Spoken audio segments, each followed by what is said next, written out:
you're dealing with those challenging conditions, and you're making a film about, the artwork on these walls that is, to some degree two-dimensional. I mean, it's not a subject matter that you immediately think, oh, that would be a 3D movie. Exactly, yes, and that was my first instincts as well. But what we do not reckon with is it's not just walls like here, and you have paintings on it.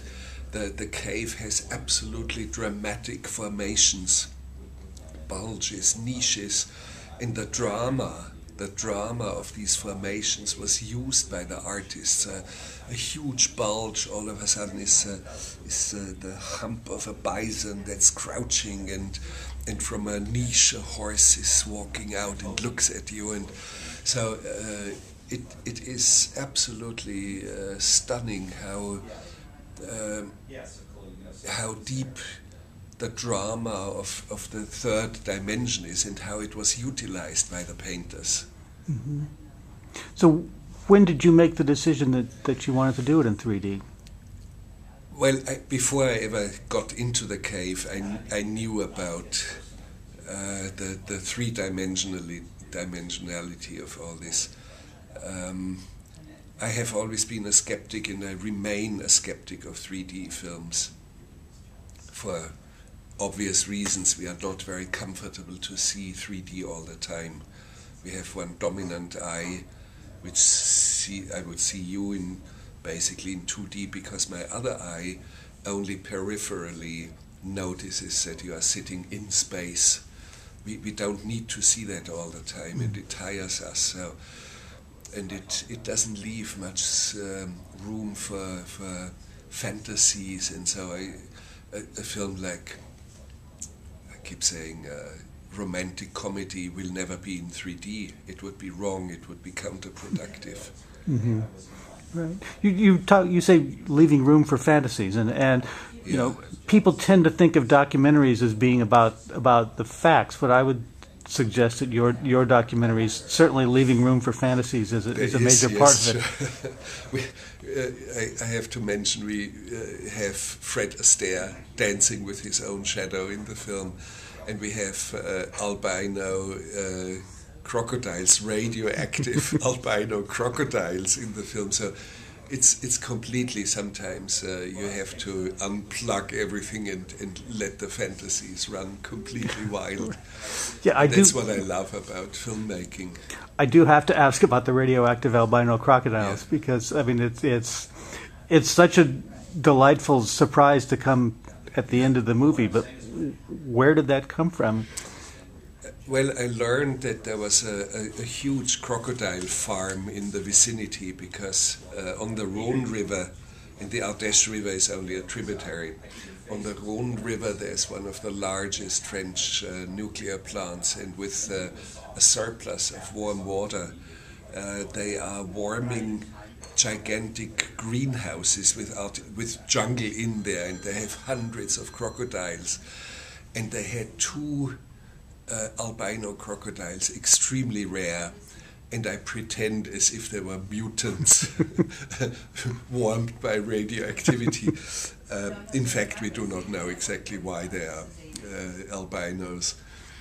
And in a way, I felt like when these albino crocodiles look at you with their pink eyes and stare at you unflinchingly, I had the feeling I'm the same one, me in the cave. I look at it and I do not comprehend anything of the intentions of the life, of the vision of all these artists. Of course we are ages and ages and ages away from them. Mm-hmm. And we know that the greenhouses, the warm steam, the jungle is probably going to spread within 1,000 years or 5,000 years. The crocodiles will have reached Chauvet Cave, and they will be the ones looking at the paintings. Right. So you really don't feel limited by the documentary form in no, any way? Of course not. No, it's the joy to be creative, and the joy of inventing. I mean, the crocodiles are not invented, they're really there, but they look like creatures out of a science fiction film. Mm-hmm. Right. You asked at one point, were these paintings the beginning of the modern human soul?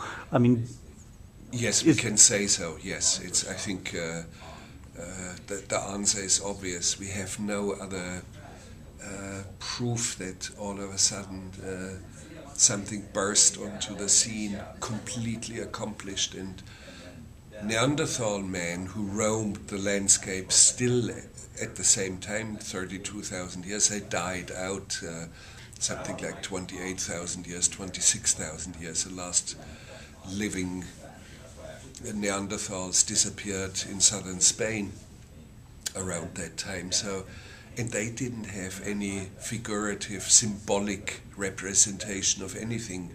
No ornaments, no paintings, no sculptures, no music instruments or anything. So it's really like it's us, our heartbeat with them. And how it came and why it bursts on the scene, we do not know.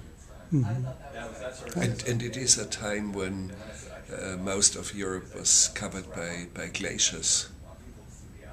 And the Alp mountains were covered by 9,000 feet of ice. Mm-hmm.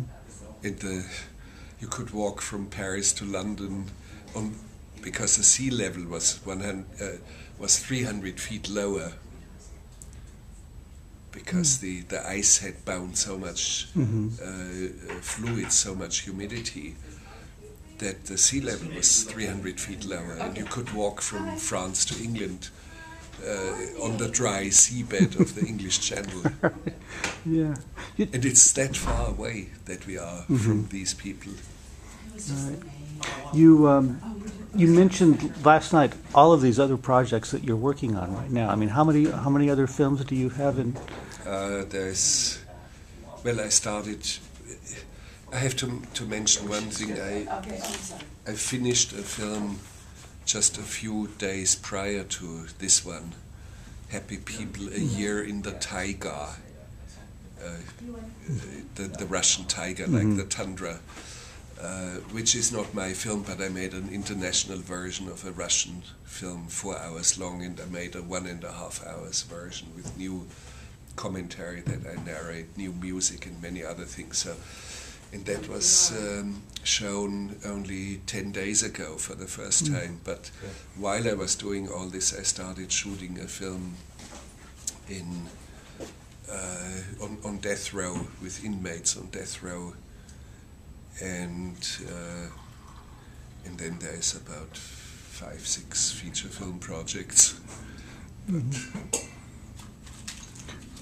Are you as driven to make films now as you ever have been? Yeah, in a way I even work more than before, because I can work faster. And I'm helping to drive him. Yes, I'm a designated driver. No, it's one of the reasons why I can work faster is that, like in Cave of Forgotten Dreams, there was a producer in the production company, Eric Nelson, and before I had to produce my films and look after finances and so on, that would absorb a lot of time. And secondly, in technical terms, as I'm editing in digital form, you can edit almost as fast as you think. And because of that, my post-production is much, much, much shorter than ever before. Mm-hmm. I know you started this film academy. At the beginning of the year, you did the Rogue Film School. Yes, I mean, what are you teaching that students can't learn in film school? What do they get from you? One of the things I tell them, and I make it mandatory: read, read, read, read, read, read, read. If you don't read, you will never be a filmmaker. And they understand that, but the reading list is not reading books on film. I don't mean that. What I make mandatory is, for example, read Roman antiquity, Virgil, or read 1,000-year-old Icelandic poetry, read the Warren Commission report, read a specific short story by Hemingway, and things like this. But it could be extended anywhere. You do not become a filmmaker by reading these 5 mandatory books. It could be you have to read 3,000, 5,000 other books, poetry and whatever. And of course, as I announced that I'm teaching them how to do lock picking and how to forge documents, how to forge a shooting permit, which has been essential for me making films. I wouldn't have the film Fitzcarraldo without elaborate forgeries of shooting permits, because I was stopped by military. At every second bend of the river, military camp, I was stopped, and I couldn't move on. So I went to Lima, came back with a shooting permit, which was signed by the Peruvian president himself. You know what I mean? Yeah. And lots of stamps and so. And the colonel who saw this saluted to the paper and said, "Move on." So that's how we got into business. So you have to be bold, and you have to be rogue, and you have to be self-reliant, and so it's much about that, and you don't learn that in film school. The technical side, if you want to learn about the technical side of film school, of filmmaking, you have to apply at your local film school. It's not what I would like to pass on. Right. Okay. All right. Well, thanks very much for your time.